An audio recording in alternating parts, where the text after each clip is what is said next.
So it can be tough to convince your kids that eating something healthy can taste just as good or even better than those prepackaged snack cakes, right?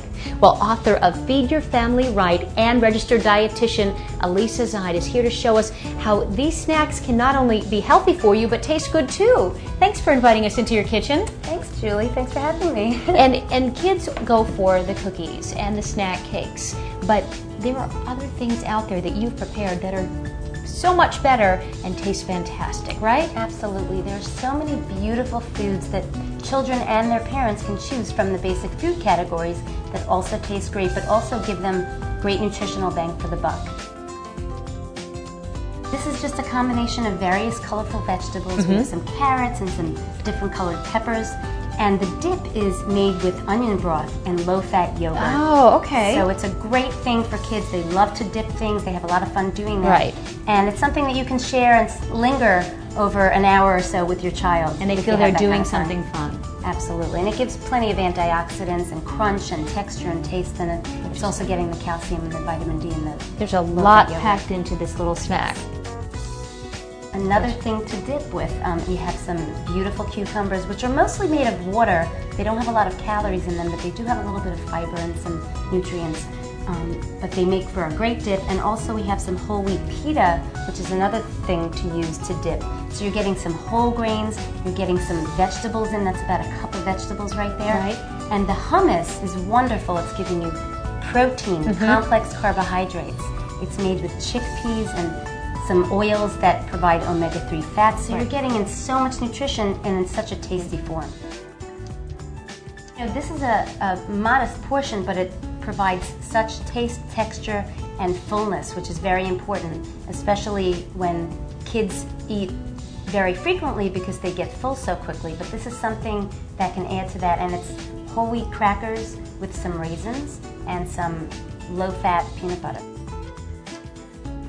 This was one of my childhood favorite treats. Me after too. School. Yeah. It's delicious and it provides great dairy. I used low-fat shredded mozzarella cheese, which goes a really long way. Some lycopene-rich tomato sauce, but only about a quarter cup to provide some vegetables, and another whole wheat English muffin, which gives whole grains. So you're combining protein with whole grains, getting a little calcium in there, and some lycopene and vitamin C and vitamin A from the tomato sauce. So good for you. Treat. So good for the kids. Now, you've tried all these things and the kids still say, I want something sweet, Mom, I want a real treat. This is a great idea. This is definitely a real treat, and all we're using is low-fat, low-sugar chocolate pudding, a single portion, some graham crackers. Who doesn't like graham crackers? Right. And we have some beautiful strawberries that we can dip in or eat alone, and that's giving you some vitamin A, vitamin C, fiber, and it's just colorful, and this looks like you're in a restaurant. It looks the way it's fantastic. presented. All of these snacks do. Eliza Zied, thank you so much for having us into your kitchen today and showing us all these great snacks. Thank you. All right. Don't go away. Another Parents TV on-demand video is coming up next. Okay, we're back in the kitchen now with Eliza Zied, registered dietitian, and now we're talking about sugar, and it's amazing how much sugar is in some of these things that we think are really good for us. Is sugar really bad for you? Sugar in and of itself is not bad for you, and it's naturally found in things like milk products and fruit. But if you're talking about things that have added sugars that are just providing more calories, or if you're talking about candy, cookies, sodas, that's where we get into trouble, and too much sugar will crowd out more healthful foods, which is an issue for kids and parents alike. Okay, so I didn't realize there was so much sugar in bread. So 2 slices of bread. Absolutely, and this is whole wheat bread. This is what I feed my children. This is what parents who want to give their children great nutrients go for, but that could have up to 1 or 2 teaspoons for a sandwich, so you have to read labels. And we're looking at 1 to 2 teaspoons here, and it is just amazing how much you don't realize. Exactly, so you really want to look on the label and look for no added sugar on your bread. Okay, chocolate milk, applesauce, and yogurt. I mean, at least the applesauce and the yogurt I thought were really healthy. Exactly, well, you know what? These things do provide key nutrients, but when we're talking about applesauce, that has about 3½ teaspoons, which is what we have there, of added sugar. Check this out. This is what is inside your child's little container of applesauce. That's a ½ cup, but what you can do is look for natural, unsweetened applesauce. You remove all that added sugar. Okay, and all kids love a snack cake every once in a while. And you've Absolutely. actually, you've put the sugar on the plate here. 5.5 teaspoons of sugar. And this is basically what it is, fat and sugar.